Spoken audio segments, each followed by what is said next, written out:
All right, everyone. Welcome to the character development workshop. I hope that you can see my screen and that you can hear my voice without any issues.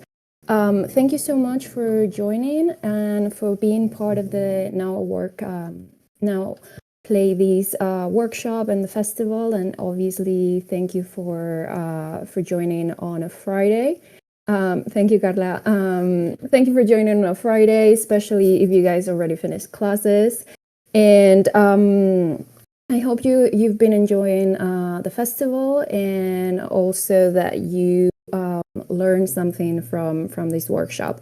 So like I said, thank you so much for being here, for the organizers, for the university, and just for spending a couple of hours doing a couple of nerdy things. Let me know if you guys see the screen correctly or if there are any issues with it, and please feel free to leave your comments down below. I'll do my best to read them all, but you're gonna see that I'm gonna be switching between two screens, so if I'm looking the other way, it's just because of that. Fantastic. So let's gonna begin with these. A little bit about myself, in case you guys don't know me. I'm a literature professor here at UDIT. Do anything and everything in between literature, art, and video games. So that's a little bit about myself. But the most important thing about this screen is that you see my email address and my social media handles. So in case you need to reach out, please do not hesitate to do that. That's my contact information. And as you saw online, we're going to learn how to create our own video game characters. And the idea is for me to give you a cheat sheet that you can follow so you can effortlessly craft your characters whenever you want to. So that's a little bit of the overview of what we're going to be doing today. And if you guys know me, because I see some of my former students over there, you know that I love starting classes with small games. And it doesn't matter that this is a professional workshop, we're going to do the same thing. So a little bit of your patience and your cooperation. And those of you who are going to be watching this later on YouTube, please play along. Just pause the video, see if you can actually have the answers to these questions. So first things first, let's gonna play a game, shall we? Obviously, this workshop is about character development. So let's gonna test your knowledge about characters. I'm going to give you some quotes, and let's going to start with characters in movies. I have put a number before every single quote, and I want you guys to use the chat. And like I say, those of you watching it later at home, just pause and see how you do. So these are going to be the easy ones. And these are the quotes for you. So take a minute or two to go through them, 1 through 12. Look at them and tell me if you identify the character and or the movie. These are easy ones, especially number 1, number 5, number 6, 7, 8. I think they're kind of easy. So play along a little bit. Just put the number and let us know the character. And I want you to pay attention to number 12. That's going to be our key one for today. We're going to play a little bit with that. I am your father. Like I said, easy ones, right? Let's going to give the answers because those are not too difficult. And like I said, pay attention to number 12 because that's going to be the key example for today. But you guys are being quiet, and we're going to be talking about video games. So let's going to try this again, but hard mode. And we're going to do the same idea, but now with video games. And this one's a little bit tougher. Those of you doing these at home, do the same thing. Pause the video, take a minute or two to look at the sentences, and let's see if we can figure out who's who. With these ones, you're probably going to see a little bit of myself in there. You're going to start to see what type of video games I tend to play. I believe half of them are easy identifiable. Some of them are going to be a little bit more tricky. Let me know if you guys can see the resemblance, if you know who's who. I'm very fond of number 10. Number 9 is always a good crack, a good laugh. 8 is iconic. And number 6, that was fun. Number 8, which one is number 8? That one is one of my favorites. I play way too many times that video game, and it's fantastic. So you get an idea of how this is going, right? Most of these characters are extremely relatable. You're going to be able to identify them by just those tiny little things. You see a little bit of the personality of what's going on with number 6. Did I ever tell you what the definition of insanity is? You're going to see a little bit of what's happening behind that character, or the sassiness and that attitude with number 5. What do they make you look so goofy and give you that weird voice? Yeah, it's difficult if we don't play in English, but it's fun, right? So how many of them do you think you got? I'm going to give you the answer in just 1 second. Okay, let's see, at least if you've played these video games. How you play in English, and this is still hard. Sometimes it is. I mean, I didn't pick the most obvious quotes either, because I was wanting you guys to think a little bit. But yeah, number 10, if you played Lara Croft Legend, that's when she's in Japan, and she's like, well, let me go through your stuff.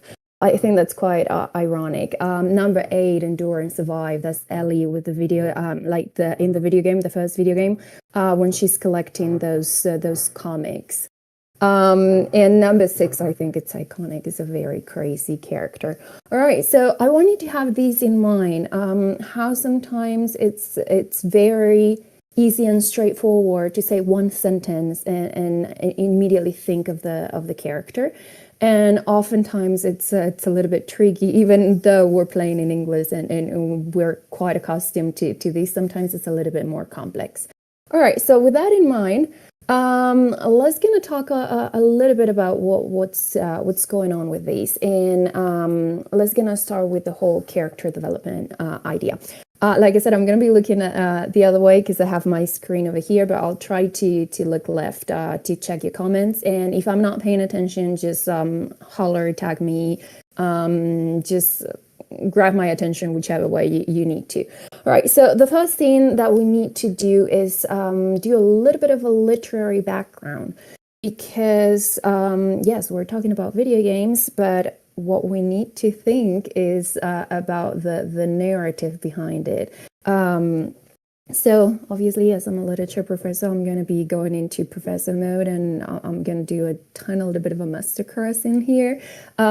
Basically, this is going to be like a crash course on character development and script writing. So I'm going to do my best to simplify it and make sure that is easily that is kind of easy to follow. But basically, we're going to be talking about Prop and Campbell, which are 2 iconic figures when we're talking about the creation of characters and when we're talking about how the story moves forward. So basically, the first one, Prop, analyzed all the fairy tales in Russian literature and came to the conclusion that all of them followed a very easily recognized pattern that consisted on 31 functions, and if you analyze every single story, it fits that pattern. And then with Campbell, basically is the same idea, but he focuses a little bit more on the hero's journey. And you're gonna see that the transition and the translation between the 2 of them is quite straightforward, but Campbell has fewer steps, so maybe a little bit easy to follow. So let's gonna start with the first one, with Prop, as I was saying. And basically, what he created, as I said, was the breakthrough in folklore. He was obviously a massive influence in other figures like Strauss or Barthes.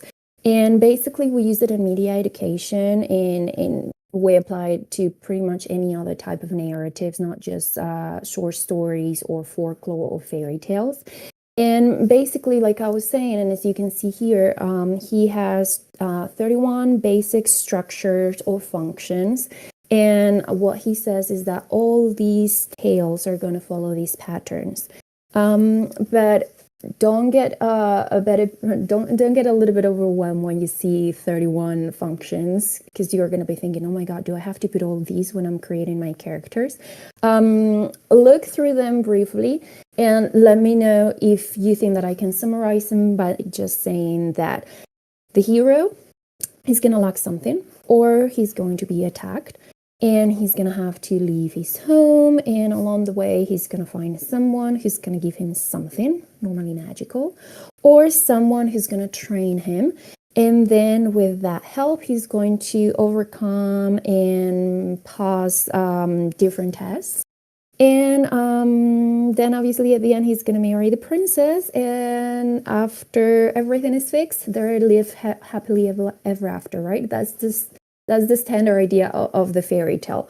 So that's a little bit of what prop is doing.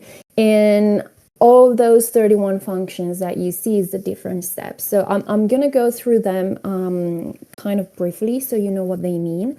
So when we say absentation, it's basically that a member of the community absents themselves. It could be by death, because of a trip, or maybe perhaps it's our hero. And this is what's going to start the initial tension in the storyline.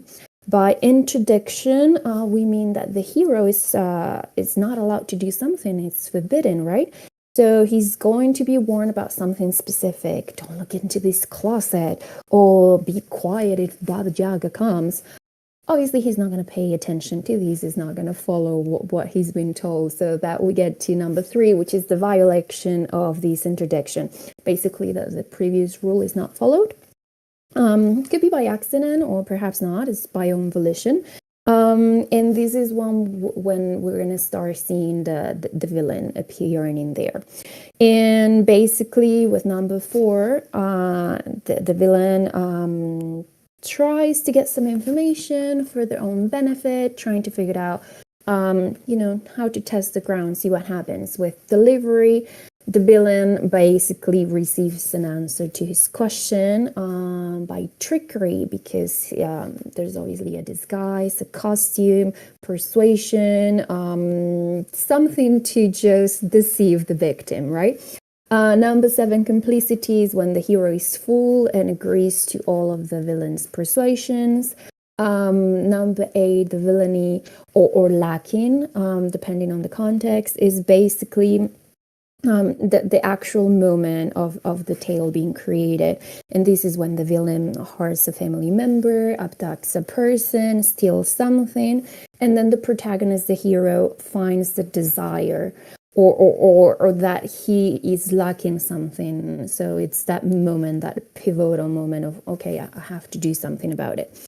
With mediation is when the hero enters the tale. And normally also when the hero realizes that the villain has done something bad. With number 10, the beginning of the counteraction is when the hero decides to, okay, I have to resolve these, I gotta do something. 11 is the departure. That's when they leave the home environment and they find a sense of purpose. This is when the adventure begins. With number 12, the first function of the donor. When we talk about the donor, it could be the helper, that magical person that is going to give the hero knowledge and information so they can start. The hero's reaction is how this hero responds to that help of his helper, of his donor. Then obviously, like we mentioned a little bit earlier, he's going to receive some magical agent or an element or something for their good actions. Then there's going to be movement. There's going to be a transference between two kingdoms. This is what we call guidance. We have to go from one realm to another. Then obviously there's a struggle. The villain and the hero come into direct combat or conflict. Then the hero is branded in number 17. It's either because they get a mark, a scar, or think of Lord of the Rings. They actually get the ring. That's what they have to do, right? Then obviously victory. The villain is defeated. The initial misfortune is it's terminated, meaning that they find the object, spells are broken, everyone is fine. Then with 20, the hero goes back home, but then is pursued by an adversary, I don't know, like a dragon or another creature that tries to kill him. Then the hero either saves himself or someone decides to save him. Then eventually he gets home, but he's not recognized because he's in disguise, because the journey has changed it, something like that. Then there are unfounded claims because someone else pretends to be the hero. Then a difficult task is proposed, like a trial, a riddle, something like that, so they can prove who's the real hero. Then the task is completed, the hero is recognized, the false hero is uncovered, the hero claims a new appearance, always better, bigger, more beautiful. And obviously with number 30, the villain is punished for the consequences of their actions. And 31, like I said, happily ever after the hero gets married and everything's fantastic. So this is what props functions are. This is how he summarizes pretty much every fairy tale. So I want you to think of Pixar and Disney and how all the tales fit into that pattern, right? So this is a very, very long, complex reading, summarized as best as I can, so you guys can still follow along. And analogously, if we talk about Campbell and what he does with the hero's journey, basically he says that all mythological stories can follow what we call a fourfold function. And it means that they either are metaphysical, cosmological, sociological, or pedagogical stories. And in this pattern, basically we can fit from Jesus Christ to Harry Potter or Star Wars, like I said in the initial slides, because all follow the same pattern, which is following this hero and their journey, right? So basically, he understands 17 steps. As you can see, this is the most common pattern. We can trick it down to 12, but you're going to see the correlation between Prop and Campbell, and basically they share the same idea. So what we see here is the call for adventure, not wanting to do that, getting some supernatural aid, crossing the first threshold from one world to another, the belly of the whale, and that will be the first set of the departure. Then we'll move to the initiation with those trials, meeting the goddess, women as the temptress, because we know that female figures they're always the ones that fall in every single storyline. And then when we have that battle and everything ensues, and then we have the third part, which is the return back to the homeland with all problems resolved, the new aesthetic and whatnot. So as you can see, the storyline for these two is quite obvious. It's pretty much the same. Some of them are more obvious. There are obviously other steps that we can remove. But this is a lot of theory, and I'm sure that you guys didn't sign up for a theory class. So let's gonna put some examples, and let's see if you guys agree with this. I want you to think back of the first two games with the movie characters and the video game characters, right?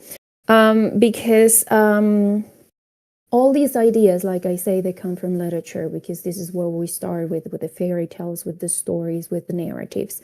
But obviously, these ideas can be translated to different media, right?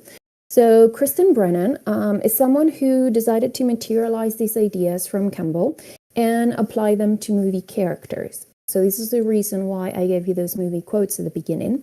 And I want you to think of, I don't know, let's gonna pick one of the examples I have immediately after. Let's gonna think of Matrix, okay? And I want you to think of Neo, Trinity, think of all the characters, the different plot lines. And let's gonna focus on the first movie, all right? So the call to adventure, according to these, will be the, hey, follow the white rabbit, right?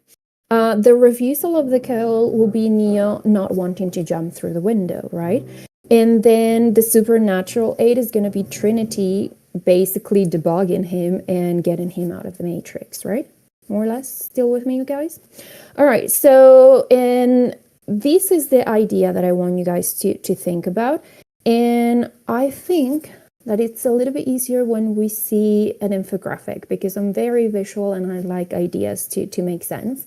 So think of that again. And look at this phenomenal infographic that we have from Sarah McGuire that she did on Venngage. And this is just to support that claim that Campbell said that all mythological stories follow the same pattern. So think of Harry Potter, which we have here. Think of Lord of the Rings, think of Matrix, think of every single story that you want to. They're all going to follow the same pattern. Any preferences through which one that you guys want to follow? Because obviously I'm not going to explain the 6 movies at the same time, but let's gonna follow the pattern for one. Let's gonna go with Harry Potter being the first, unless you guys have any other suggestion. Spider-Man? Okay, let's gonna go with Spider-Man. So let's gonna start with the ordinary world. Like, what was our character doing before we start the adventure? So Peter Parker is a nerdy student who is bullied by his classmates. So that's the hero not being the hero. Like, what happens in his world before we start? The call to adventure, so we follow the line, is a genetically engineered spider bites Peter and wakes up his power. So this is at the very beginning when they're doing that field trip. He sees the bites mark, whatever. Next morning, he doesn't need his glasses and he's super aware of his environment, right? So this is the call to adventure. Obviously, he's gonna say no. He's gonna use his powers to win matches at an underground wrestling ring for cash. So he's using things not in the right way. So he doesn't think of his powers as something that are for the greater good, but for their own benefit. So this is what we can still understand as the refusal of the call, because he's not being a hero. He's just trying to figure out how to benefit himself from the situation. Meeting the mentor, that's going to be Uncle Ben for him, right? And that's the massive important quote that we all know: with great power comes great responsibility, right? So this is always a figure that is trying to tell them what to do with their powers, how to figure out things. And most of the time it tends to be either or a magical person, a magical figure, or someone a little bit older, with that idea of the wise man, right? Let's continue. Crossing the first threshold. When he stops the killer and realizes that he must use his powers to stop crime. If you guys remember this scene, he has the opportunity to stop this person, but chooses not to. And then this is the person that ends up killing his uncle. So that moment with the elevator scene, if you guys remember. Then Tess, allies and enemies, basically all the different obstacles that he's going to find in between. And it can be small things to like bigger ones. In this one, the example that we put over here is when he takes pictures of himself, for the newspaper, and then he tries to sell them. And it's like, oh no, this one is blurry. No, this one is not good. It could be anyone, you know?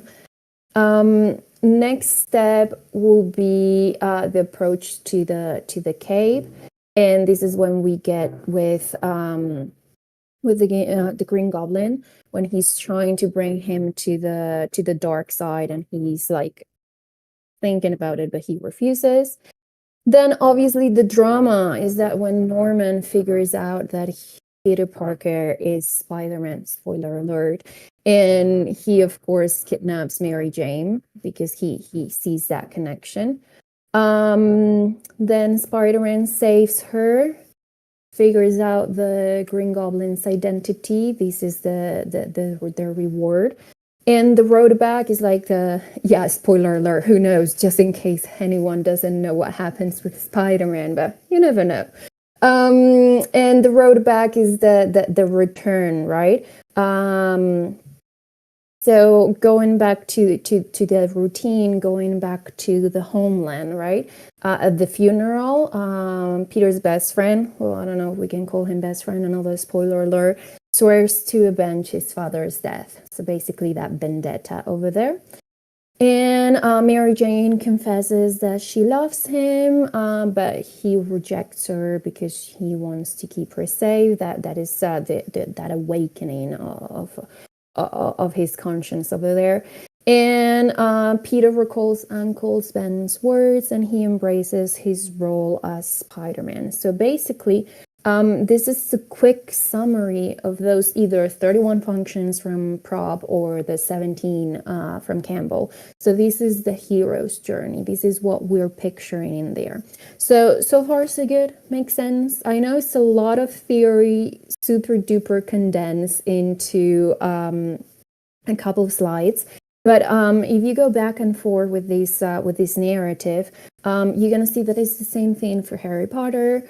You're gonna see that it's the same situation even if you go with the Lion King or with the Matrix. It's this idea of like where we want our character at the very beginning, what obstacles we want him to be faced with, and the outcome, right? So it's this whole picture of what's happening, and this obviously can be done for video games, for movies, for graphic novels, obviously for literature. We can use this formula, we can use this pattern for pretty much any story we want to tell, regardless of the medium, right?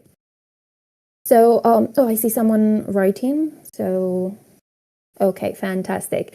All right, so the idea is that you guys are coming to workshop. So I'm doing my best to give you the literary theory behind it, but I want you guys to get into the practice mode. Those of you that are going to be watching this at home, it's the same idea. So I'm going to ask you the following question. Well, of course, so far so good, we're good. Are you thinking about your own story now? Are you thinking about whatever it is that you want to draw because you have a story to tell, or because you're in the early stages of developing a video game, a short story, a comic? Start thinking about your own story. Like, what's the story you want to tell? Who's your character? What you want to accomplish with that, okay? So that's the very first thing that I want you to start thinking about. And in the case that you were like, well, I'm just here to see what's happening, to get some ideas in this workshop, start thinking about it. Take a couple of seconds to think about your own story. What it is that you want to tell. And after you have that rough idea, I want you to start thinking about your character. Is this going to be a Peter Parker that is a little bit weird at the beginning with glasses, a little bit socially uncomfortable with not a lot of friends? Or is it going to be someone with a lot of potential? Or are you going to go with the anti-hero? Are you going to create an antagonist and this morally gray character is going to be the hero of your story? So start thinking about that. I don't know if you have like any ideas so far about what you're going to write or to draw or to develop. But I want you to think of that. And the first thing that we're going to be doing is think about the basics. Things that we need to have yes or yes before we begin thinking about our character. So like I said, what we're doing with these is think of the narrative in the big picture. think of the pattern, whether it's a fairy tale or an adventure story. We need to think of the full picture first before we start thinking about the character itself. So this is from going from general to very specific. So first things first, thinking about this story that we want to tell, we need to start thinking about those questions that I had here before. What am I going to tell? Like, do I have a main idea? Do I have something already in mind about what I'm going to share? Like I said, is it going to be a hero, an anti-hero? Think of the topic of this festival, which is liminality. So is your character going to fit into the traditional standard categories, or is it going to be someone who's somewhere in between, right? Remember that liminality, apart from being a concept that the anthropologists Arnold van Gennep started using, basically we applied it to any narrative field. When we're talking about the idea that something is not here, not there, is something that is in between, that either you're in a threshold between one world or the next, or just the psychological process of transition between boundaries and borders, right? So when it comes down to characters, and this is the reason why I was asking you guys, is this a hero or an anti-hero? When it comes down to characters, it means that you cannot place the character into one single category of existence. They're going to be one of those characters that they go through initiation rites, but you can also put into this category like hybrid characters or hybrid features, or any kind of character that you can make it appear in myth, in legends, in fantasy. So go back to that idea that we were talking about prop, right? So going to the basics, do you have a main idea? Do you have a topic? Is there something that you're dying to share, to write, to draw?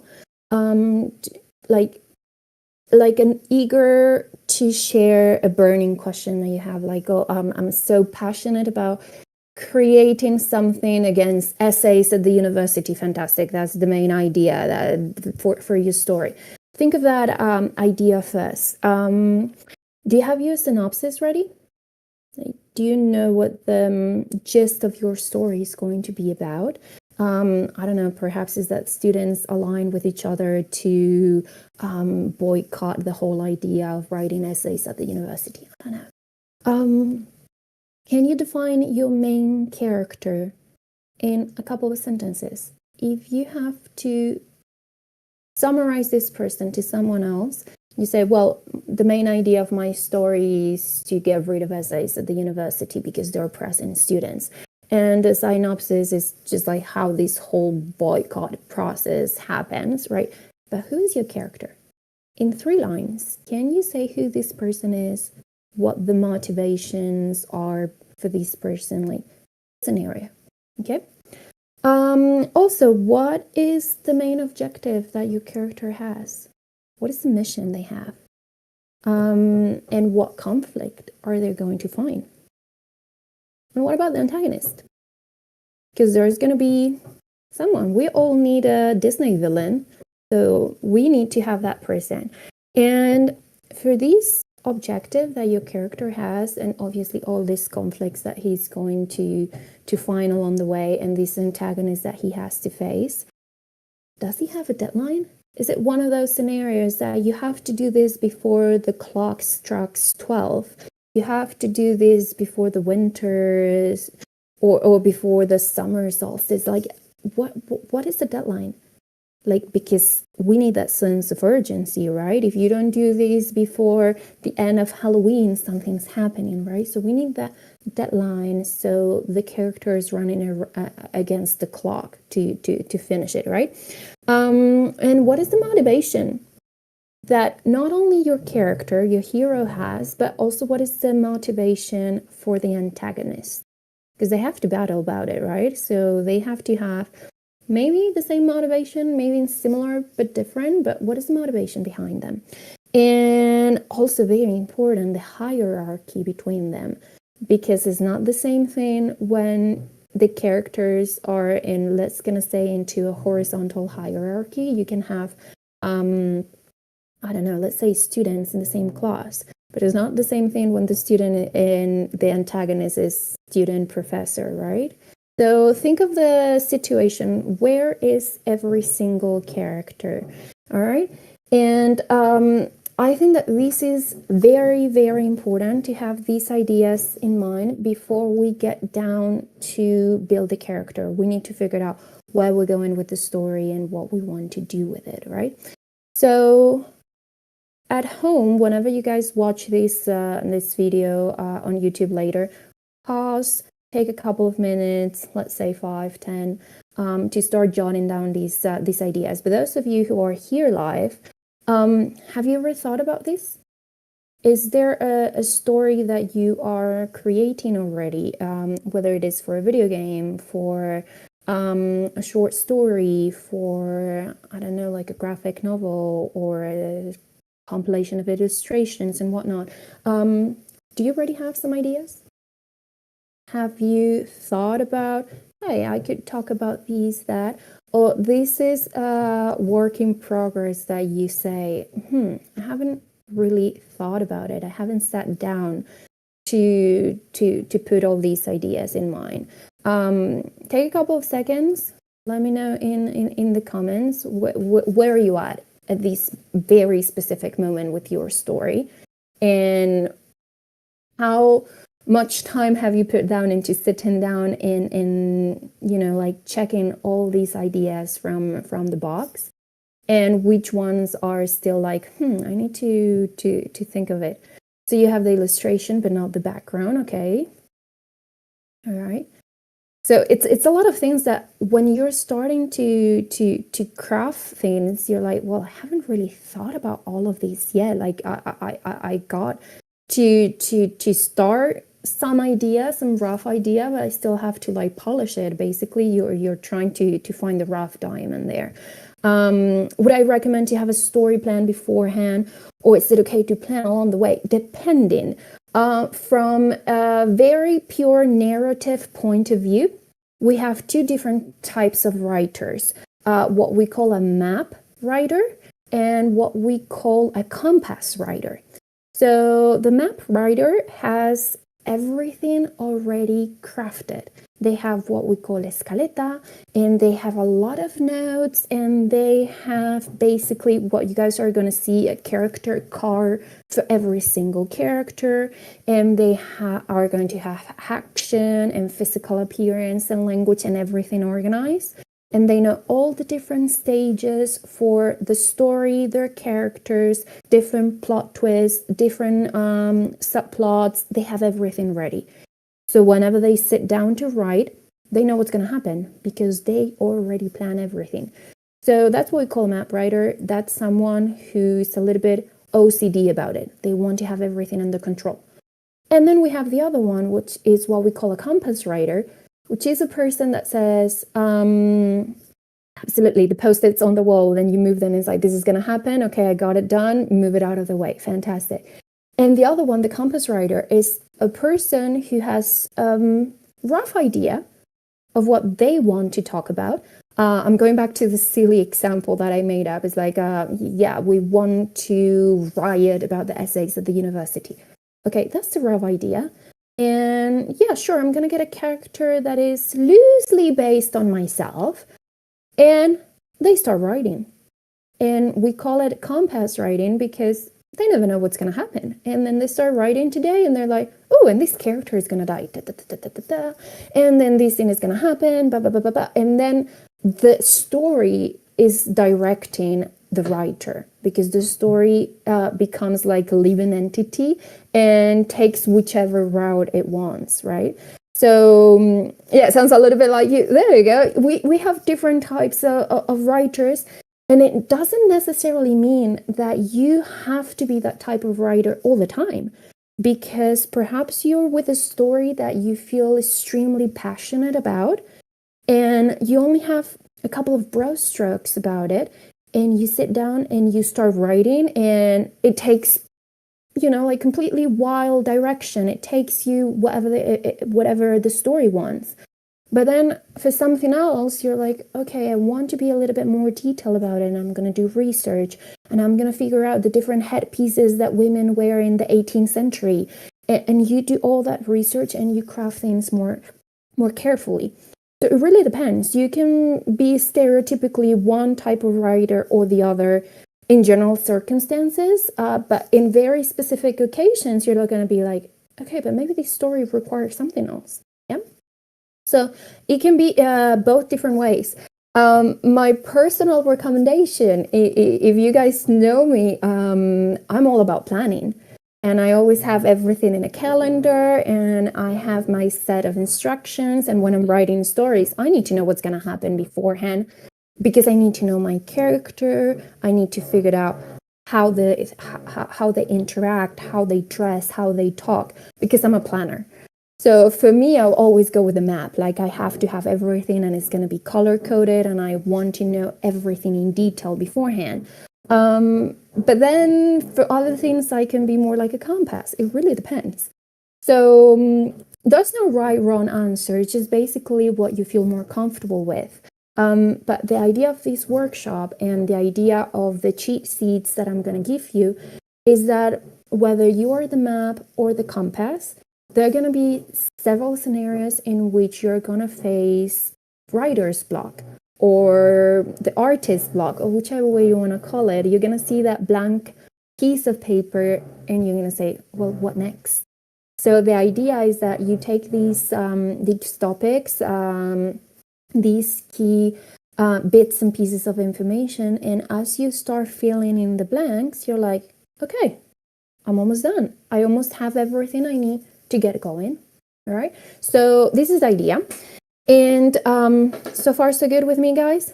Good. I know I put a lot of theory in there, and I threw a lot of literary terms at you guys, but I think that with the examples, it's quite easy to follow.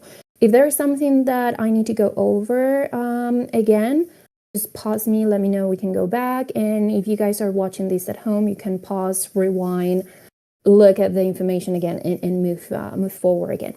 All right, so I'm going to give you a chart that is going to be divided into 4 different sections. And this brilliant of idea is taken and adapted from one of our professors here at UDIT, Ruben Buren. And basically, we are going to follow that pattern. And it doesn't matter if you're creating characters for video games, for animation, for illustration. It's going to work, and you're going to see why. And I also want you to think again about that quote I said at the beginning, that I am your father. I'm going to practice with that quite a bit because I think it's an iconic figure, and I don't have to make a lot of spoiler alerts throughout the process. All right, so basically what I said is what we're going to do is break down this chart into 4 different parts. The second part is very easy and straightforward for something that it's already created. For us, that we're in the process of creating something, we can get rid of it, and you will see why I say this in a second. But basically, what we're going to do is break down the whole character into 3 different parts, which are going to be action, emotion or personality, and then linguistic features. And with that, you're going to have a full rounded character ready to go to start your story, whether you're map or compass. So let's going to start with this character card. It's the first part of the card, and I want you to start thinking about those foundations about your own character. I'm going to explain each one of the different sections of the card, and then we'll do some examples just in case. But start thinking about, have I thought about the name of my character? Have I thought about, I don't know, the physical qualities? Like, start in the background and start thinking about that.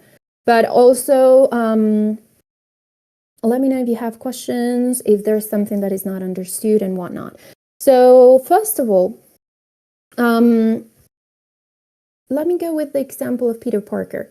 Remember that at the beginning we said like the ordinary world. What was Peter Parker doing before these? So this is also important. who's your character before the story begins? Like, what's the scenario? What do you know about him, about her, about they? Where do you place them in the story? What function do you think they have in this idea that you were going to develop? Remember the main idea of the main topic of this story. What is their function for these? What other topics you want to develop? Is the story and your character going to be in what we call the mainstream, or is it going to be more in liminal spaces like we were talking about? All right. So let's gonna begin with the obvious one. When we say the name, the importance of onomastics, like what's in a name. And I always want you guys to think of movies or video games, like those characters who are so iconic that you immediately recall the name, and those that are like, this character who is, and you start trying to explain this character by the different relationship with others, because for the life of you can't even remember what their name is, right? So the importance of onomastics. Let me show you. Do I have? Yeah, this one. Sorry, it's in Spanish. You might know Alicia Jimenez Barlet, who is a phenomenal crime fiction writer. The name of her character, and you can see it at the bottom, Petra Delicado. So that's what we call as an oxymoron, someone whose name is Stone and the last name is Delicate, right? So the importance of the name in this context is about a very long series of crime fiction, and Petra Delicado is the name of a female inspector, a female detective. So you have the oxymoron in there of a woman in a very heavily male-dominated sphere, right? So that's the importance of a name. I don't know, think of Harry Potter, the way Draco Malfoy says the name Potter. Yeah, the resonance that is gonna have when people recall their name, right? So the importance of the name, right? When we talk about birth, is this going to be a character that is going to be created strictly and exclusively for video games?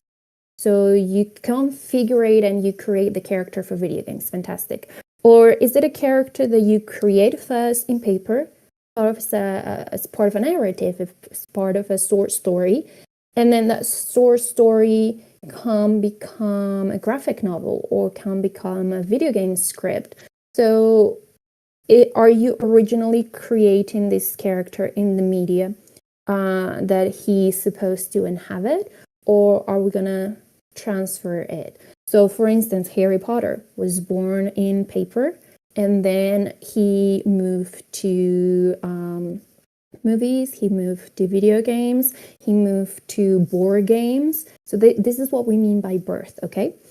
All right. Sex plus gender. Is it important that your character is male, female, non-binary? Why does it matter? Because you're gonna have to characterize this character accordingly. So the physical features, the garments, the accessories, the way they talk, the way they interact is going to be determined by it. So think about it. What does it fit better with the story that you're going to tell? Are you going to go with male, female? Is it a non-binary character?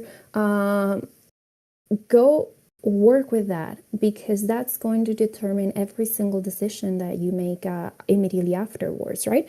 Why do I say this? Because I think this is a very special and important topic nowadays with video games, because there are going to be certain actions then when the narrative, whether it is, like I said, a movie, a video game, or a novel, in the narrative, a lot of these actions are going to be blurred. And when you're just creating your character alone, it cannot be blurred. Like it has to be very obvious who this person is and whose actions are going to be doing. So basically, you can think of it about the actions that this character is going to perform, but also the actions that he is not going to perform. Meaning that your character can be your past, or your character can be the things that he will never do.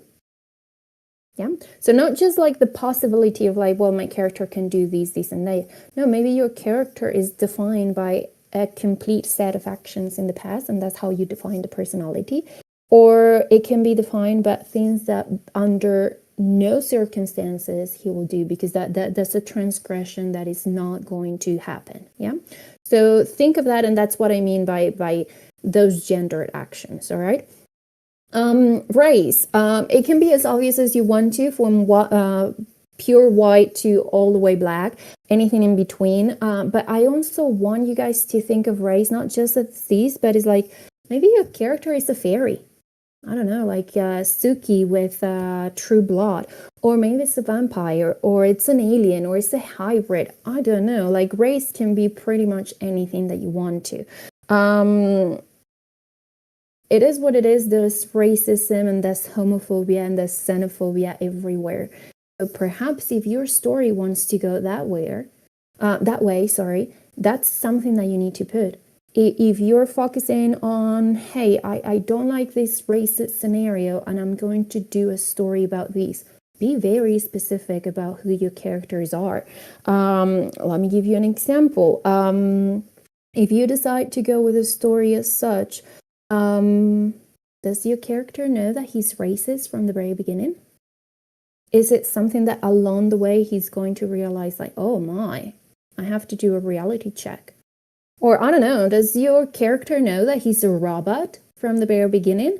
If you have seen or if you have played Detroit Become Human, like, do they know from the very beginning that they're deviants and that they are more than a robot, that they have a conscience, that they have humanity, or they just follow ABC 1, 2, 3? So that's something to consider. Also, when we talk about status, we're trying to figure out a little bit what we mentioned earlier with the hierarchy. Like, where is your character? Is your character a rookie? Someone who's a newbie that knows nothing, like you know nothing, Jon Snow, and then you have to develop and evolve? Or your character, I don't know, perhaps it's in like a middle stage and he has quite a bit of knowledge about things, but he doesn't perceive himself as such. I don't know, like a little bit of imposter syndrome, like he knows more than he thinks he knows. So it's a scenario in which you have to consider how the character perceives themselves, but how the rest perceive them. Yeah, so both looking in and looking out, all right?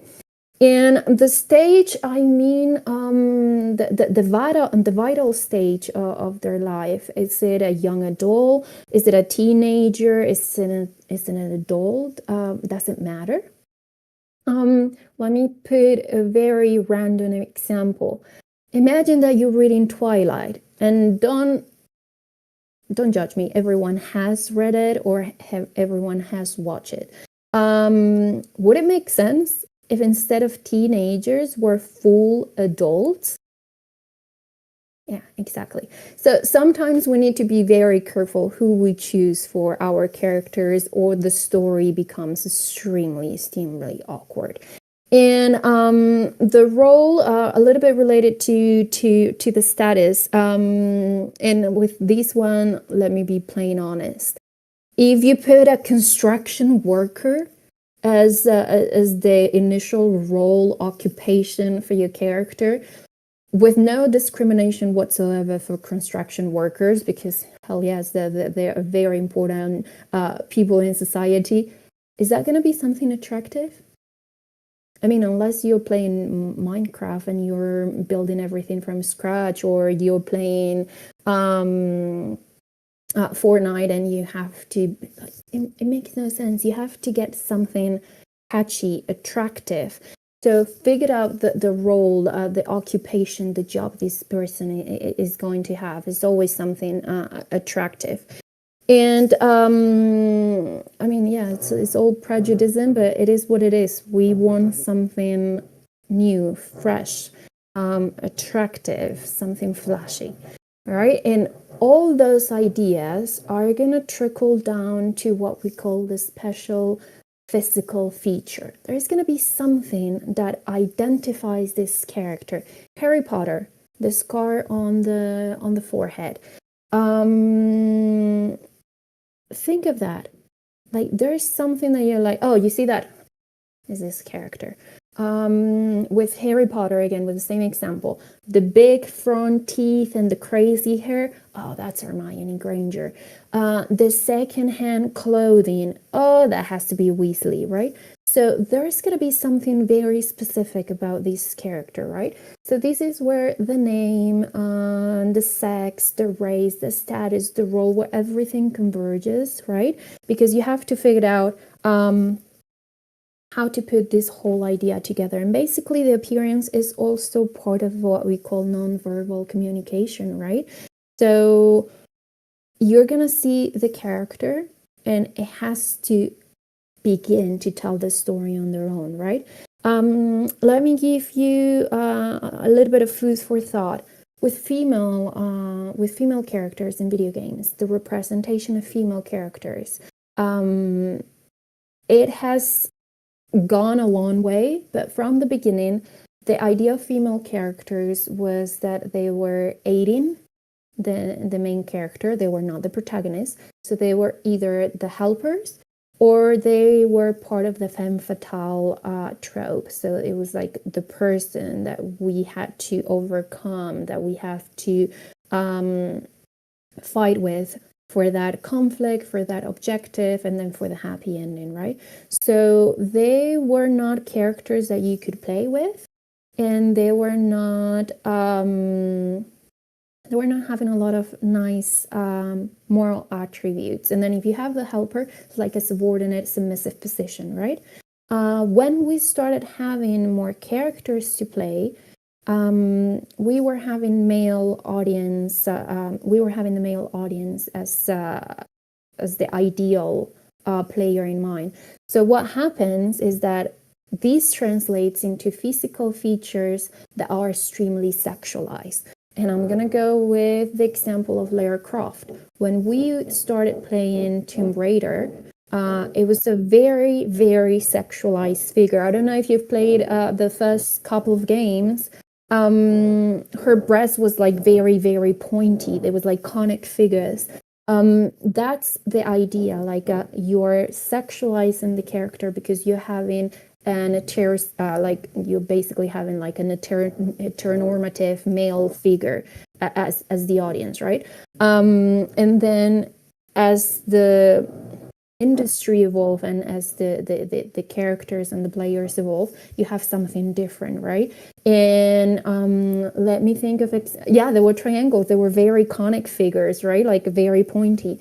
And now as we evolve, not just the industry, not just the video games, but also ourselves as players, I want you to think of characters like Aloy from Horizon Zero Dawn, or Senua from yeah, well, that's not that famous, but also from Hellblade. And if not, think of The Last of Us 2, right? Those characters, and of course the art and the programming and everything that is behind that, have evolved that much that we have Aloy in Horizon Zero Dawn with a lot of freckles and a lot of facial hair. And we have Senua with a lot of scars and blood and dirt. And we also have Abby in The Last of Us 2, who is someone with a very, very strong physique because she has developed her physicality over the last 2 years to accomplish her objective. Those are different types of bodies. Those are different types of female sexuality, if you want to, and they have evolved because of who the character is, what are their coordinates of this character card, and how they pertain to the story they want to tell, right? So think of it, all of it as the big picture, and don't go with the obvious because, well, this is what's been done. No, what do you need for this character? Is your character extremely physical because that is part of their agenda? Is your character, I don't know, like Captain America at the beginning, a tiny little person who was bullied, and then as a part of this pyramid, he buffs up? Think of it. And also think of a contradiction, because your character is not going to be 100% good or 100% evil. That would be way too easy, and that would be a flat character. We need to round it up. So we obviously have something that if you push that button, we go bananas. So think of your character as having something of morally gray character. There's going to be something that drives you crazy, and you are a pretty normal, I was going to say that in quotation marks, you're a pretty normal or standard character. And when something happens, there's something very specific that is going to make you go wild. What is that? Because you can be, I don't know, a person that is very understanding, very patient, knows the rules, follows rules, and everything is crystal clear until you push that very specific button. What is that button? Because you're going to need it for your story, right? And then what we talk about in this last part, when we talk about form, it can be quite wild. It can be if we're talking about literary characters, where they follow specific aesthetics and cultural criteria depending on the area and the time period and the literary ism that we're trying to follow. Then we can talk about anthropomorphic characters. When we have no functional aspect, we can talk about semiotic characters, that they're just another sign in the story. Or we can talk about dramatic characters, the characters that are designed to be performed on stage. So this is a very, very technical section of the chart. These will require a much more elongated explanation about figurative characters, dramatic, imaginary, mythical, blah, blah, blah. But so far, so good. We can get the basics with these. All right, so you guys are still with me. Let me know in the chat, in the comment down below, if you guys are still following me. Those of you at home, you can obviously pause, rewind, go back, take a bit to digest all the information, and then flash forward. But like I said, I think it's much easier to understand this chart with an example. So we're going back to that I am your father, right? That Darth Vader. Okay, so think of it, of this character, and let's see if we agree with the information that I implemented in the chart, and how with that we basically have a very good rounded understanding of the character, right? So the name is pretty obvious. It's a figure that it was born in the cinema. Then obviously it has migrated to narrative, it has migrated to video games, it has migrated to board games, but initially for the movies, right? Male masculine attributes. It's a human with a very higher up status, obviously an adult, second in command. And the special features is that he's always dressed in black. He has a mask to breathe. And we can talk about the whole thing of like, well, it's a fantastic character, mythical. It follows a lot of stereotypes, right? And the contradiction is like, well, he follows the emperor, but he disagrees with him, right? So with this, we basically have like a good x-ray of who the character's actions are going to be like. Yep. So far so good, more or less. All right. So I'm going to show you the second part of the chart, which I said that the second part was very, very easy. Because if you're doing the analysis, this character analysis of a character that has already been created, piece of cake, right? So the information that I'm gonna put is title, developer, publisher, date, platform, genre, and the audience age for these, because it's quite straightforward, right? So in this case, I'm focusing on the video game Galaxy of Heroes from 2015, blah blah blah blah blah. That's pretty obvious, right? But like I said, this is the part of the chart that we can skip, because right now we're trying to focus on who we are as our character that we are about to develop. So this part is not there. We can skip it. But it's just straightforward. It's the most technical information about the video game. Good game if you played it. Good. Let's gonna skip to the third part, and this is what I call the script card, according to Ruben here from the Exit group. And the script card pertains a little bit more about the whole idea of a script writing, what bits and pieces of information we are going to use to develop this character narratively, okay? So we're gonna have a lot of information here that you're probably gonna look at the beginning and you're gonna say like, what the hell is the Jungian type, and what are we talking about the Enneagram? What is this? So these are all ideas that, again, we take from literary criticism or from, in general, literary theory, and that we're going to be able to apply to our characters, okay? So let's gonna start with the idea of archetypes, right? Archetypes or stereotypes or types are those characters that we're gonna have set in stone, and we more or less understand the role of the character just by saying their name, right? So according to Jung, we have several archetypes, and I'm gonna read for you some of them. And I'm pretty sure that as you hear those categories, you're gonna be like, oh, sure, I know what it means. The great mom, the spiritual father, just a regular person. A shadow is someone who has a social secret and doesn't want to show them to the rest.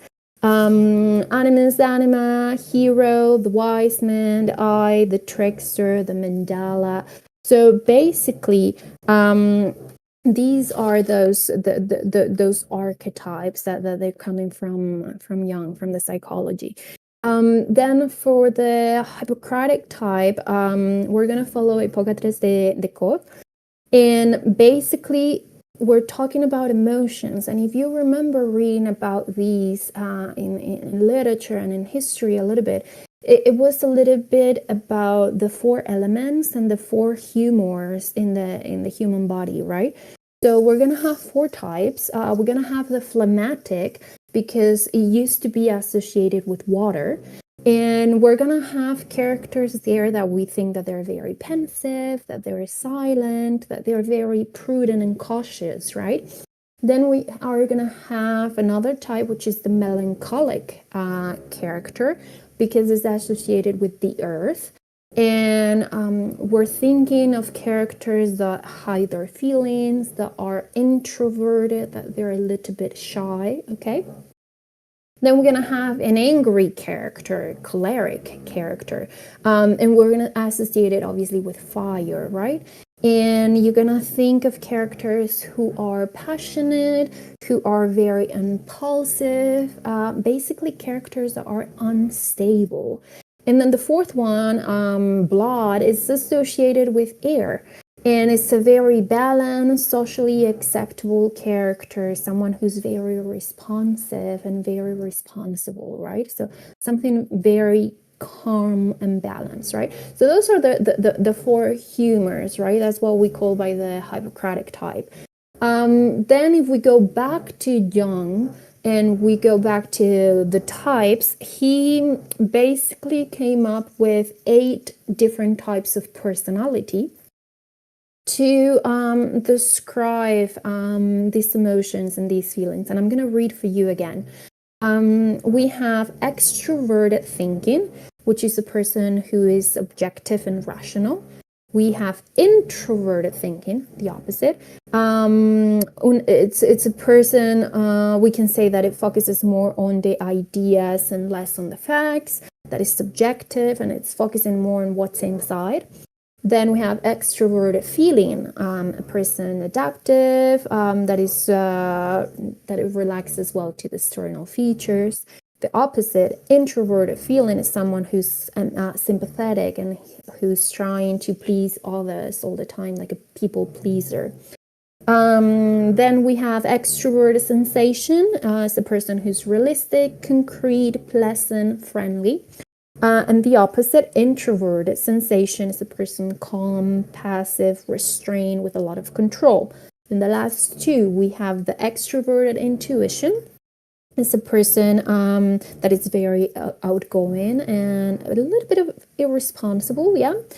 And then we have the opposite, introverted intuition, like someone that's a little bit more mystical, a dreamer, an artist, with a bit of an obsessive personality, right? So these 8 different personalities by Jung, they're also gonna help us craft the inner thoughts and emotions and personality type of our character, right?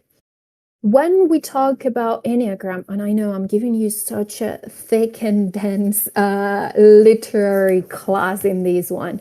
The idea of Enneagram comes from Claudio Naranjo, and it's basically a mythological method that is based on the 7 deadly sins, right?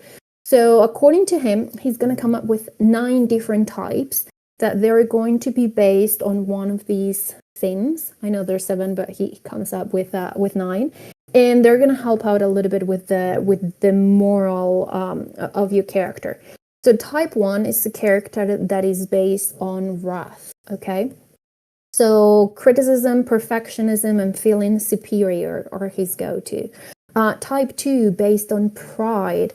And we're going to have someone who's a little bit of a rebel figure, someone who's wanting to seduce the rest of the characters. Type 3, we're going to go with vainglory. Someone who's insecure, who has a lot of fears and hides themselves behind a mask, right? Type 4 will be envy. And for this person, basically, is the whole concept that they cannot attain, they cannot achieve love. For type 5, we're going to have greed, and we're going to have characters that are very good observers, but that they have their head on the clouds, right? Type 6 is fear, and it's basically a character that is going to get very upset if the rules are broken. So we're going to have things like authority and submission over there. Type 7, gluttony. So someone who's focusing basically on pleasure, excessive happiness, and probably a little bit of narcissism in there. For type 8, we're going to have lust. But in the idea that it's a person that is going to be aggressive and is going to have these dictatorship vibes, okay? In type 9 is sloth. Someone who doesn't want to know what happens in the world is like, well, I'm resignated, I'm a conformist, I don't care, everything's okay, I'm all right with flowing, whatever happens, right? So this is the idea of the Enneagram and the 9 different types that we can put in there. And when we call about the evolution state, I'm going to make a reference to The Last of Us, see if that makes more sense. When you start playing with Joel, you are someone in their 30s with a lot of energy, like you can run for a very long time holding your daughter, carrying your daughter with you.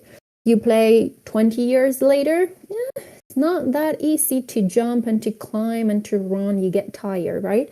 And then when you definitely play and you're injured, or after something fatal happened, it's impossible to jump and to do certain things because you basically can't stand on your 2 feet. So that's the evolution state.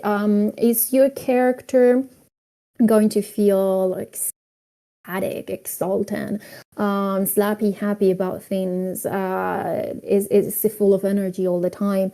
Or is it a character that is a little bit more depleted because it's in their mid-50s, right? So you have to think of these things, and basically, we have different types of characters that character definitions that we can put in there.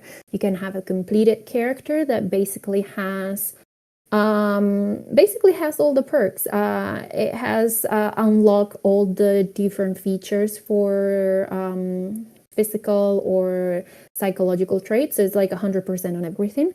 You can have a rising character. It's like, well, I still have to learn new skills, but like I'm getting there.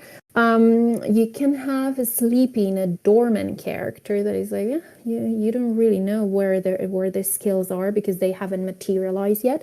A clumsy character, that will be me in every single video game. Like I have 2 left feet. I don't know how to do things, and I trip over my own 2 feet. So I will be the clumsy character. Like, yeah, I might have a lot of skills, but they don't come the right way. And a waning character, like the physicality is declining because of age or whatever situation, right? So those are basically the 5 different ones that we can put in there. We need to have a transformative arc. Something's going to happen to this character, and that's going to be the inflection point. Remember what I was telling you guys, that contradiction? There's going to be something that when you hit that button, the character goes crazy. That's the transformative arc. Something happens, normally a tragedy, something catastrophic, and then we change. And then there are 2 more things that we need to talk about. I know a little bit more of literary theory on my end. We have the concept of moral, and we have the concept of luck. So moral is basically all those limits and boundaries that we are going to put. And they depend on multiple factors. They depend on the social context, then depend on how we socialize with our environment. They depend on the personal situation, on how we accept the rules, our level of education, pretty much everything. So you can have 3, 6, 7 different character types in here. The active good, which is a character who understands that the collective and the personal good and the personal are the same, and they're good. Altruistic good is when the common good is above the personal one. Passive good, yeah, well, personal and collective good are the same, but I'm not going to do anything about it. Like, I'm not going to do anything to make it change. I'm not going to be active about it. I'm just going to let it happen. Then we have alienable characters. That means that they're very easily swayed. I can say a couple of things on this side and I can take them my way, but I can also say a couple of things on the other way and take it in the opposite direction. So with the idea of being able to, let's say, be manipulated. All right. Then we have misunderstood, those characters who think that the personal is the same as the collective, and that they want to fight injustice. Yeah, those characters that is like, oh no, this is not right, and I'm gonna go and have an uproar about it. Then we have active evil, which are the characters that want to dominate. And then we have passive evil, which they see that injustice and they want to dominate, but they don't know how to, so they don't do anything about it, right? So these are the different ways that we can put our characters. I think that one of the video games that allows you to see these very, very easily, and I mentioned it a little bit earlier ago, Detroit Become Human. When if you guys have played this game, it has hundreds and hundreds of possible endings, and depending on all your actions, you update the path. and the story goes one way or another. There are certain characters that leave while others don't.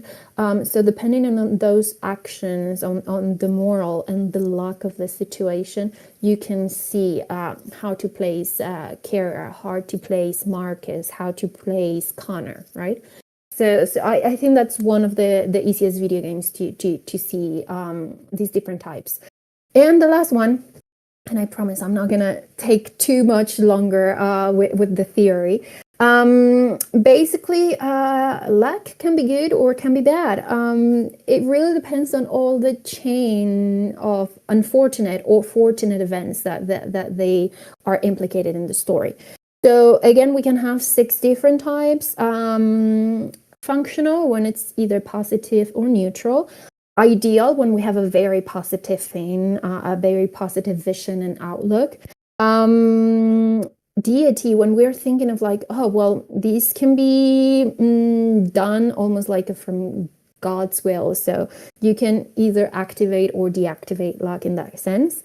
I'm gonna go with very, very slang words to explain the last 3. A killjoy or a doomsayer, something like someone who has very negative things to say, like a Debbie Downer, right? So you can be a killjoy, a doomsayer when you had bad luck, but you're always fighting it. A self-deceived killjoy or doomsayer when, you know, like the lack of luck is kind of like the ideal world. And an unjustified killjoy or doomsayer is, I don't know, like others think that he is lucky, but he doesn't see it. Kind of a little bit like that, right? A lot of information. Again, let's gonna see with the example with Darth Vader, and I think it's going to be a little bit easier, right? So when we were talking about archetypes, if you remember, I'm gonna say that he's a shadow because he does have a social secret. He has something inside that he doesn't want to show. So that is the figure. With the humors, I'm gonna say that he's phlegmatic, associated with water, because it tends to be like thinking, silent, a little bit quiet. That's the idea. Introverted thinking. For that one, we said that is most focused on the ideas, not on the facts, being subjective. Sorry, I'm just going with the whole Star Wars theme today. And for this one with the Enneagram, I said with type 8 lost, with the idea of someone who can have aggressive features, someone that has the potential of becoming a dictator, right? So that's in that point. The transformative arc is that button that you push and he goes bananas, obviously. And with the moral, remember that I say like alienable is like someone that can be easily swayed. We push that button and it's like this, like I'm taking you to the dark side, right? And with the lag is quite functional. It's like positive, neutral, nothing, not here, not there, right? So this is a lot of theory. And I'm quite sure that most of you, if not say all of you, haven't really thought about these because you are focused on the earliest stages. I want to say this because this is my story. I have bits and pieces here, some information on my map about where I want to go. And maybe I have a couple of brush strokes about my character, but I haven't fully analyzed all of it. But now if we go back to this chart and we focus on, okay, what's the motivation I had for this character? What is the objective this character has? What is the motivation of my antagonist? Where are they gonna clash? What is that defining moment for them? And then you start breaking down this personality card and you're saying, well, it's a person that hasn't achieved all his potential. They still have to hone those skills. It's a person who tends to be quite negative because this and this has happened to him. But at the same time, it has a personality that yada, yada, yada. So these is what's going to help you with the narrative, because once you have these, the story is going to come on its own, right? I know it's a lot of info. It's a little bit hard to digest. Like I said at the beginning of the workshop, this is basically an entire full year of a script writing class in just one very short session. But if you follow that chart, take your time to develop the character, I think everything is gonna flow super fast. And let me know in the comments if you have questions. Those of you who rewatch it later at home, you can pause as many times until the information is fully processed. Like I said, it's a lot, but I think it's going to be extremely important and useful. And I want to move to the fourth part of the chart. And you're gonna see that there is a little bit of professional defamation on my end, because for me is the most difficult part to achieve. Oh, you'll have to watch it later. Okay, thank you so much. I'm very happy that you're enjoying it. But yeah, that you guys probably need to watch it later, because I'm just dumping you a lot of information. Like it's a lot of theory in there. But like I was saying, professional defamation, I love analyzing language. It's part of literature, it's part of linguistics. Like every single thing that we say matters. It's not the same thing when we say, oh yeah, sure, I'm happy. No, I'm delighted. Oh, I'm a little bit tired. No, I'm exhausted. Those tiny little differences, those qualities, they have different connotations and different denotations, right? So the language part, it can be the most difficult part if you're going a little bit like compass writing, like where am I going to take this character? But if you follow the map a little bit, like we were talking about earlier, you have all these coordinates, so you know what's gonna happen. The character is gonna write itself on its own. You basically don't have to do anything. But we can help out the process. Would it make sense for Darth Vader to say, "Oh, slappy happy," or a sentence like that? It would clash with their personality, right? So the good thing is that when you have done all these different sections, when you have done all this work, the minute that you sit down to write your character, you're gonna be able to say, "Huh, doesn't sound right. This is not him. This is not her. This is not they." Them. It's there's something there that it doesn't match, right?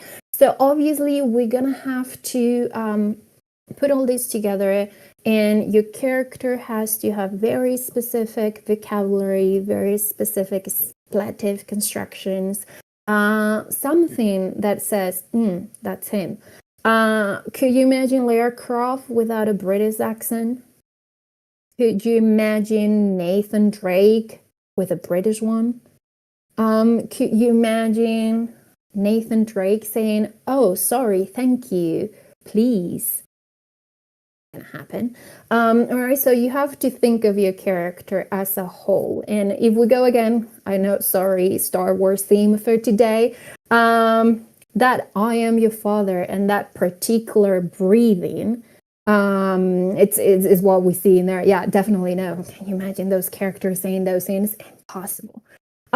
So this has become so particular that even if people haven't watched or read or played anything from the Star Wars universe, when they hear that sound and that "I am your father," they know that we're talking about it, because it has become so iconic, right? So talking through the mask with a very deep voice, the articulated breathing through the helmet, we know who that character is. It doesn't matter if we know the whole story, if we have seen in chronological order all the movies, if we have read all the books and graphic novels, if we have played all the possible different games. It doesn't matter. We know who that character is. So this is what you're trying to do with your own character. And this is extremely important when you're writing a story and you don't want, for instance, your background character, your secondary characters, you don't want them to look all the same. Because sometimes it's like, well, I need to have this character and this other one. And for inclusion purposes, I'm gonna change the gender on this one and the race on that one and this and that. And then it doesn't matter because they all read and feel the same because they're kind of flat. So this is what we have to do. Follow those charts, input in that information, and then when we get to this last stage, it's gonna read like, okay, this is a unique character. Okay? So far so good? A lot of info. Now imagine that you tell me we are not fans of Star Wars. That could be it. You want to try out with, let's gonna try with The Last of Us. Imagine Ellie or imagine Joel and start thinking about these bits and pieces. Obviously, or imagine both of them at the same time. Obviously, you're not going to be able to put the same information for all of them. Of course, yes. Sorry, excuse me. Yes, you can put the same information from the development card. All the information about Naughty Dog, Sony. Yeah, sure. All the information in there. But do they talk the same way? Do they have the same motivations? Do they see the world the same way? Because obviously for Joel at the beginning, Ellie is just some goods that he has to deliver from one place to another. He has that Texas accent. He's very stoic. He doesn't talk too much. No business talking about feelings and things like that. And if we think of Ellie, I think the main sentence that Ellie will say is just curse words. Think how many times she says F this, F that. I don't know if I'm allowed to curse in here, so I was going to keep it PG. F this, F that, holy ass, every single time. If you think of it, it makes sense. She's a teenager. She's trying to find her place in the world. She wants to vomit a lot of information when she pulls out that joke book and she says she tells those silly jokes. But if you see the evolution from Ellie in the first video game to Ellie in the second, sorry, I'm not going to say much more in case that we run into a spoiler, but how many times does she say throughout the second video game, F Seattle? Like way too many. The distinctive linguistic feature about Ellie's cursing. Like she says F Seattle, F the wolves, F these all the time. And it's part of that narrative because the first video game, do the spoilers. No, just in case. I mean, it's been a long time, but just in case someone's playing it. The first narrative is about that love relationship, father-daughter, between Joel and Ellie. The second is road rage, is female rage and revenge, and there's going to be a lot of cursing. So she's going to be saying F these, F that, holy ass, is that feature, because what you get with her is someone who's straightforward and says things the way she sees them, right? She's a queen, that's fact. So that's something very unique. So whenever you see those sentences, you're going to be like, oh, Ellie or Joel? Ellie, definitely. She's going to be the one cursing, right? But if you do the character card for Ellie in the first video game, and then you do it again in the second, you see the progression from like a 14-year-old to a 19-year-old and how the motivation, the objective, the antagonists are different, right? So this is something that you can practice. This is basically the entire card for these that you can copy and paste it, analyze whichever character you want to. Lara Croft, fantastic. Nathan Drake, go for it. Connor with Connor or Marcus or Kara with the robots, fantastic. Aloy, there you go. Pick any character. You can do this. So basically, this is what I wanted you guys to get out of this session. That with these, you can make sure that you get pretty much every single character, movie, video game, narrative, and any kind of novel. You can get the X-ray of any character. But the most important thing is not that you can analyze those characters, because yes, we know how to do that. the important thing is that you can use these as a cheat sheet to create your own character. So go back to that idea that you guys were telling me at the beginning, that you're like, well, I don't have all of it, but I have bits and pieces here and there. Can you start filling those gaps right now? Okay, so we have 20 more minutes. I know that asking you guys to open microphones, I don't know if you have that option available actually, but comments down below if you want to share bits and pieces about your character and what things you have thought about, what things you need help with. This is the moment. Do it in the comments down below if you want to. Those of you who are going to be watching this at home, this is a good moment to pause the recording, to start thinking about all those different traits. And it's like, okay, what do I need here? How can I improve these? How can I achieve these goals? This is a good moment to think of that. Basically, those of you who are here, I'm putting you on the spot. Have you thought about these, and that? Perhaps not. Most probably not, because it's a lot of information to think about. So this is what I told you at the beginning. You have my handle for social media, and you have my email address. Reach out if you want to talk about it. If you want to have the presentation, I can forward to you. If you have like specific questions and whatnot, because this is what's gonna help you with the process of developing your own characters in video games, storytelling, whatever concept is. So yeah, it's a lot to think about. Yes, which I think I've mentioned it like a couple of times already. This is an entire full year of a script writing, of developing your character in a very, very condensed session, very condensed session of just 2 hours. So it's a lot of information to have in mind. But like I said, reach out if you want me to pass along the PowerPoint, if you want me to give you some ideas for bibliography, or just simply if you want to share your story and be like, hey, this is what I thought so far, what do you think? So this is the time for you guys to fly solo, to start thinking about your stuff. Yes, absolutely. Knowledge is power. Yes. And sometimes is that you guys have phenomenal ideas, and sometimes you're thinking, oh my God, like I have this great idea, but I don't know how to take it to the next level. And it's not because the idea is not fully sounded, it's just because you're missing these bits and pieces of information. So once you have it, you're like, okay, now it's ready to go. But no, seriously, it's not about flying solo. Time for questions. Do you have any questions, any doubts? Is there anything that was not easy to grasp? Do you want me to send the presentation? Shoot me an email.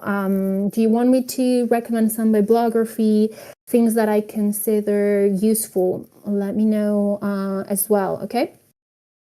In the meantime, because you probably have questions, but you're like, hey, this is probably not the moment to launch them, because I have to digest them a little bit before I actually say something. Like I said, grab my email address from, I'm going to put it again, my email address or my social media handle, and you can write. But I'm going to ask for a tiny little thing on your end, whether you're here right now or you watch it later. Do me a favor, scan that QR. It's gonna take you to a very short Google form survey. You put your name, your email address, whether you're a student from UDIT or not.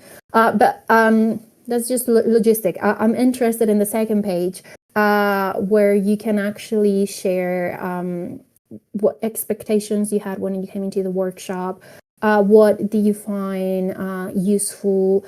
Other ideas, suggestions, comments, feedback, etc. Right? So if you could scan that to go to the survey and let me know anything that's just bugging your mind or ideas or whatnot, that's the moment to do it. It should work. Let me know if it's not working, and I can copy and paste the link on the chat. And that's about it on my end. I'll leave you 15 minutes to decompress and breathe a little bit and process everything. Can you do it in Spanish? Yes, absolutely. I have no issues, either English and Spanish, whatever you feel more comfortable. But the survey works, right? The link takes you to the Google form with no issues, correct?